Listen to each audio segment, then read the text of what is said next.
I got the cash in the bags. 방금 여러분께서 보신 영상은 중국의 한 호텔의 CCTV 영상입니다. 새벽 무렵 한 여성이 비명을 지르며 방을 뛰쳐나옵니다. 그리고 순식간에 누군가에 의해 다시 방 안으로 끌려 들어갑니다. 이 여성에게 무슨 일이 일어난 걸까요? 이 놀라운 CCTV 영상의 진실은 무엇일까요? 오늘은 데이트 앱을 통한 만남이 얼마나 무서운 일인지 다시 한번 경각심을 갖게 하는 그런 사건입니다. 오늘 이야기 시작합니다. 2015년 2월 8일, 열흘 후면 중국 최대 명절 중 하나인 춘절입니다. 우리나라로 치면 설날이죠. 중국 안희성 만산 경찰서는 인구 이동이 많은 춘절을 앞두고 민경 합동 순찰 등 특별 방범 활동 준비로 분주합니다. 오전 10시경 만산 경찰서에 전화벨이 울립니다. 전화를 건 사람은 허페이에 살고 있는 한 남성이었습니다. 그는 아내를 찾아달라며 간절하게 이야기합니다. 아내가 5일 전 만산의 친구를 만나러 간다고 나갔는데 그 이후로 도통 연락이 되질 않아요. 휴대전화도 꺼져 있고 아내 친구는 아내를 만난 적도 없대요. 이렇게 연락이 안 된 적이 없는데 제발 아내 좀 찾아주세요. 이 남성이 애타게 찾고 있는 아내의 이름은 왕금. 왕씨 부부는 결혼해 작년에 아이를 한 명 낳았습니다. 이웃의 말에 따르면 두 사람은 사이가 매우 좋았다고 합니다. 왕씨와 남편은 철물점을 운영하고 있는데 수입도 꽤 괜찮은 편이었습니다. 두 사람 다 모난 곳 없이 둥글둥글한 성격이라 사람들과도 두루두루 잘 지내 특별히 원한 살만한 일도 없었습니다. 그런데 친구를 만나러 간다고 나간 아내 왕씨가 갑자기 사라져버린 것입니다. 엄마의 손길이 가장 필요한 한 살배기 어린아이를 두고 왕씨는 대체 어디로 간 걸까요? 경찰은 왕씨의 행적을 조사합니다. 왕씨는 2월 3일 만산에 도착해 시내의 한 작은 호텔로 갔습니다. 호텔에 설치된 CCTV 영상입니다. 오후 6시 왕씨는 캐리어를 끌고 프론트로가 체크인합니다. 왕씨는 방카드를 받고 엘리베이터를 타고 1453호로 들어갑니다. 1453호는 킹사이즈 침대가 하나 있는 방입니다. 호텔 기록에 따르면 왕씨는 하루 동안만 묵을 예정이었습니다. 경찰은 단서를 찾기 위해 계속 CCTV 영상을 확인합니다. 그러다 한 가지 사실을 깨닫습니다.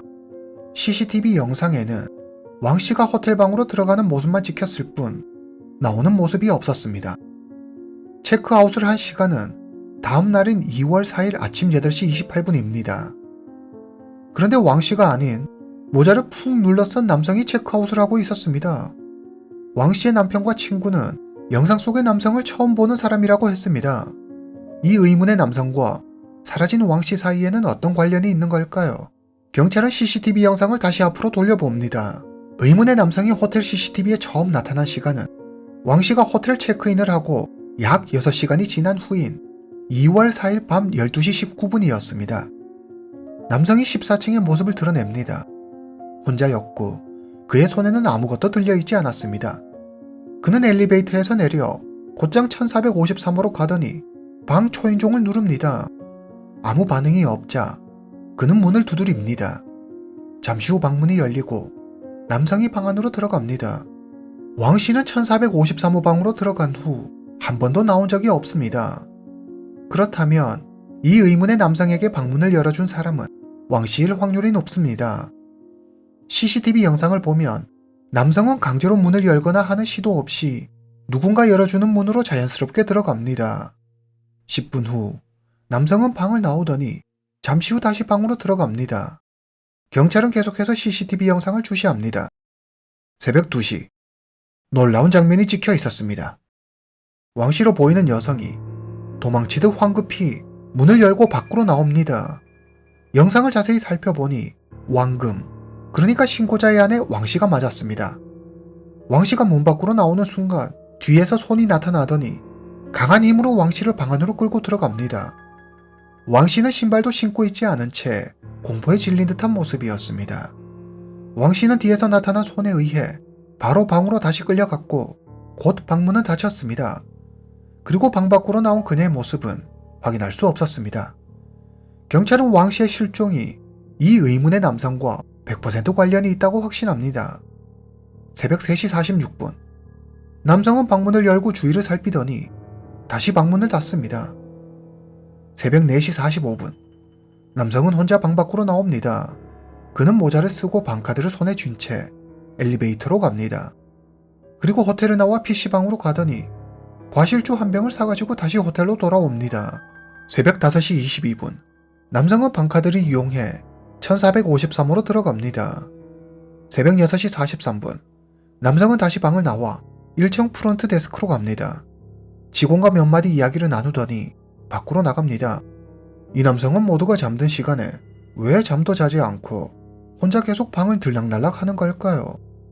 아침 7시 48분. 남성은 아주 큰 캐리어를 끌고 호텔로 돌아옵니다. 아침 8시 19분. 남성이 캐리어를 가지고 방 밖으로 나옵니다. 이동하면서 캐리어가 열릴까봐 걱정됐는지 캐리어를 끈으로 돌돌 묶어 단단히 고정해 두었습니다. 남성은 큰 캐리어 말고도 왕씨가 가져온 캐리어까지 함께 끌고 나옵니다. 경찰은 큰 캐리어에 주목합니다. 높이 약 70cm, 가로 약 50cm 정도 되어 보이는 수화물용 캐리어였습니다. 남성이 끄는 것도 버거워 보일 정도로 무거워 보였습니다. 왕씨의 키는 148cm입니다. 경찰은 이렇게 생각합니다. 저 남성이 왕씨를 살해하고 왕씨를 캐리어 안에 넣은 것은 아닐까? 오전 8시 28분. 남성은 캐리어 2개를 끌고 1층 프론트 데스크로 내려와 체크아웃을 하고 호텔을 떠납니다. 호텔 CCTV 영상을 확인한 경찰은 서둘러 1453호로 갑니다. 그러나 이미 며칠이 지난 상황에서 그날의 흔적을 찾는 일은 불가능해 보였습니다. 이때 호텔 직원 한 명이 경찰에 단서를 하나 제공합니다. 그녀는 호텔 하우스키퍼였습니다. 2월 4일, 그녀는 평소처럼 방을 청소합니다. 그날따라 1453호는 유난히 지저분하고 어질러져 있었습니다. 심지어 침대 시트와 베개에는 핏자국이 있었는데 워낙 소량이라 별일 아닐 거라고 생각해 따로 위에 보고하거나 경찰에 신고하지는 않았습니다. 경찰은 하우스키퍼가 말한 침대 시트와 베개에서 DNA를 추출해 비교 대조합니다. 그 결과 왕씨의 DNA와 완벽히 일치했습니다. 그날 대체 1453호에서는 무슨 일이 있었던 걸까요? 경찰은 호텔 주변 CCTV를 모두 확인합니다. 남성은 호텔에서 나와 한동안 혼자 캐리어 2개를 끌고 다닙니다. 경찰의 눈에 그는 캐리어를 유기할 장소를 찾는 것 같았습니다. 경찰이 확보한 CCTV 영상은 여기까지입니다. 이후 남성의 행방을 찾을 만한 단서는 끊기고 맙니다. 경찰은 생각합니다.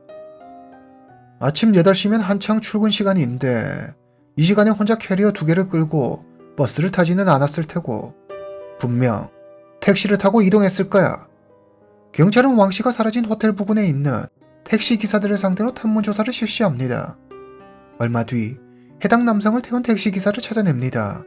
택시기사는 그 당시를 똑똑히 기억하고 있었습니다. 캐리어 2개를 힘들게 끌고 오는 남성의 모습이 인상적이었기도 했거니와 택시기사가 가방을 들어 옮겨주려고 하자 그 남성은 벌컥 화를 내더니 택시기사가 가방에 손도 대지 못하게 했다고 합니다. 남성은 택시기사에게 랑게현 방향으로 가자고 했습니다.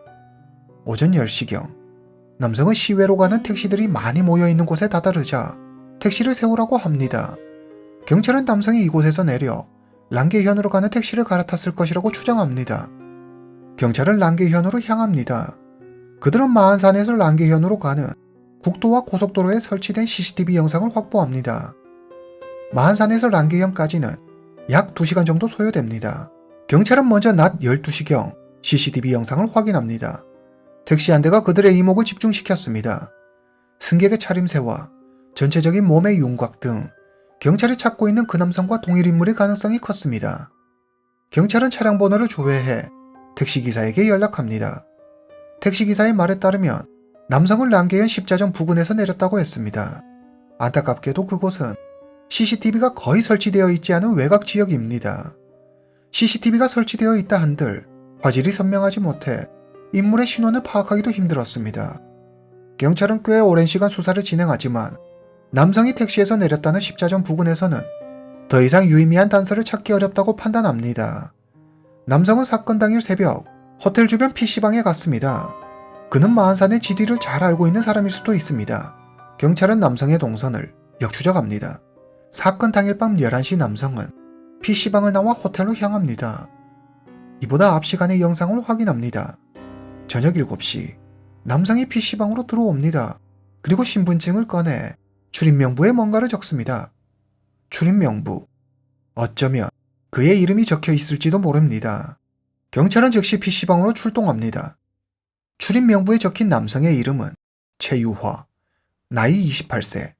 신분증 사진을 대조한 결과 경찰이 찾고 있던 남성이 맞았습니다. 신원을 확인한 경찰은 랑계현 파출소로 갑니다. 그들은 현지 경찰의 도움을 받아 최유화의 집 주소를 손에 넣습니다. 그리고 잠시 최유화의 뒤를 쫓다 버스 안에서 그를 체포합니다. 경찰은 최유화의 몸에서 왕 씨의 신분증과 신용카드를 찾아냅니다. 경찰이 그를 신문하자 최유화는 순순히 자신의 범행을 모두 시인합니다. 그는 자기 집 근처 숲에 그녀를 유기했다고 자백합니다. 경찰은 그가 말한 장소로 가 숲에 유기된 캐리어를 찾아냅니다. 캐리어 안에는 왕 씨가 있었습니다.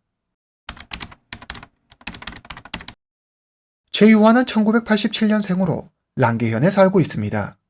2015년 1월 최유화는 데이트 앱을 통해 허페이에 살고 있는 왕 씨를 알게 됩니다. 두 사람은 비슷한 나이대에 서로 결혼 생활에 지쳐있다는 공통점을 갖고 있어 이야기가 꽤 통했고 마음도 잘 맞았습니다.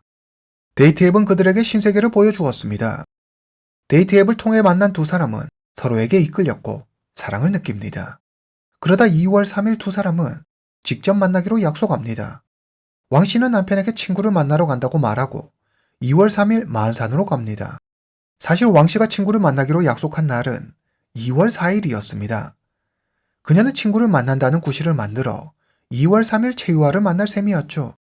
2월 3일 왕 씨와 최유화는 약속 장소인 마한산으로 옵니다. 왕 씨가 먼저 호텔에 도착해 체크인합니다. 두 사람이 만나기로 약속한 시간은 밤 12시입니다. 약속 시간보다 일찍 도착한 최유화는 호텔 근처 PC방으로 가 약속 시간이 될 때까지 기다립니다.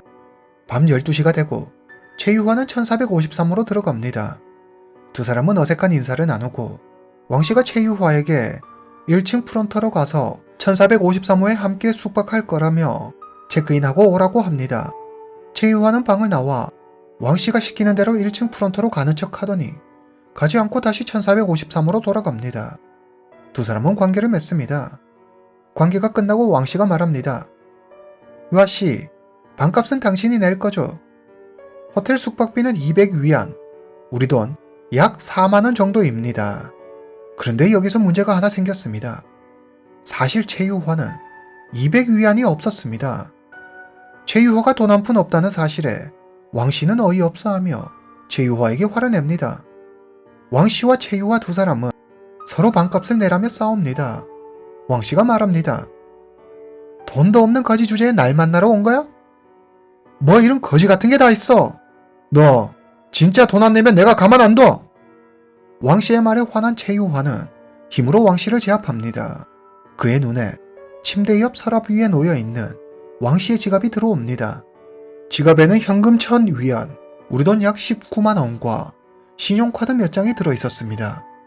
최유화는 왕씨를 위협하며 신용카드 비밀번호를 묻습니다. 왕씨는 급한 대로 아무 번호나 말합니다. 최유화가 휴대전화로 비밀번호가 맞는지 확인하려는 순간 왕씨가 살려달라고 소리치며 1453호 방문을 열고 뛰쳐나갑니다. 그러나 최유화는 재빠르게 왕씨를 낚아채 그녀를 방 안으로 다시 끌고 들어갑니다. 이게 바로 CCTV에 잡힌 왕씨가 누군가에 의해 방으로 끌려가던 모습입니다. 방으로 끌려 들어간 왕씨는 두려움에 살려달라며 마구 소리를 질러댔습니다. 그녀의 비명소리를 누가 들으세라 당황한 최유화는 다급히 침대 옆에 놓인 왕씨의 스카프로 그녀의 목을 조릅니다. 얼마쯤 지났을까? 왕씨의 움직임이 완전히 멈춥니다. 예상치 못한 상황에 놀란 최유화는 일단 1453호를 빠져나갑니다. 그리고 마음을 진정시키기 위해 술을 사러 주변 가게를 돌아다닙니다. 하지만 너무 늦은 시간이라 가게들은 이미 모두 문을 닫은 뒤였습니다. 그는 PC방으로 가서 술을 파는지 물어봅니다. PC방 직원은 과실주밖에 없다고 말합니다. 그는 과실주 한 병을 사서 PC방을 나갑니다. 새벽 5시경 최유화는 다시 1453호로 돌아옵니다. 그는 왕씨의 시신을 어떻게 처리할지 고민합니다. 2월 4일 아침 6시 최유화는 다시 방을 나갑니다. 그리고 근처 마트로 가서 큰 사이즈의 수화물용 캐리어를 하나 산 후 다시 호텔로 돌아옵니다. 최유화는 캐리어 안으로 왕씨를 구겨 넣은 뒤 간단히 방을 정리합니다. 그리고 왕씨가 들어있는 캐리어와 왕씨가 들고 온 캐리어 2개를 끌고 체크아웃을 한 뒤 캐리어를 유기할 만한 장소를 찾아다닙니다. 그러나 마땅한 장소를 찾지 못합니다. 고민 끝에 그는 고향 랑게연으로 가서 자기 집 근처 숲속에 왕씨가 들어있는 캐리어를 버립니다. 경찰에 체포된 최유화는 결국 모든 범행을 시인합니다. 최유화는 과연 어떤 사람일까요? 28세의 최유화는 결혼한 지 6년이 넘었습니다. 내성적인 성격에 교육 수준은 그리 높지 않았습니다. 10대에 집을 떠나 독립한 최유화는 혼자 생활하며 줄곧 공사장에서 일했습니다. 10대 때부터 거리를 전전하며 생활한 탓에 또래 친구가 없어 그는 늘 쓸쓸하게 지냈습니다. 최유화의 유일한 친구는 인터넷뿐이었습니다. 2009년 최유화는 데이트 앱을 통해 한 여성을 알게 되고 그 둘은 얼마 지나지 않아 결혼을 합니다. 처음에는 서로를 아끼고 사랑하며 서로의 안식처가 되어 주었지만 그 행복도 그리 오래 가지 못합니다. 결혼하고 얼마 뒤 최유화는 아내가 아이를 낳을 수 없다는 사실을 알게 됩니다. 그는 아이를 갖기 위해 아내와 함께 여러 병원에 다녔지만 모두 소용없는 일이었습니다. 아이 문제로 이때부터 두 사람의 관계는 급격히 냉각되고 명목상 부부라는 관계만 유지하며 지냈습니다. 그렇게 6년의 시간이 흐르고 아이를 가지라는 집안 어른들의 성화와 아이가 없다고 손가락질하는 이웃들, 최유화는 점점 사람들을 멀리하게 되고 아무도 자기를 억압하거나 구속하지 않은 인터넷 세상에 빠져들게 됩니다. 그는 하루 종일 컴퓨터 앞에 앉아 컴퓨터만 합니다. 그리고 데이트 앱을 통해 왕씨를 알게 되죠. 왕씨는 어두운 그의 삶에 한 줄기 빛과 같은 존재였습니다. 이때까지만 해도 최유화 자신도 전혀 예상치 못했습니다. 자기가 이런 엄청난 일을 저지를 것이라는 사실을 말이죠. 검찰은 최유화를 1급 살인죄로 기소합니다. 최유화는 눈물을 흘리며 뒤늦은 반성을 해보지만 이미 때는 늦었습니다. 2015년 7월 25일 마안산 중급인민법원은 최유화에게 사형을 선고합니다. 오늘 이야기는 여기까지입니다. 다음 시간에 뵙겠습니다.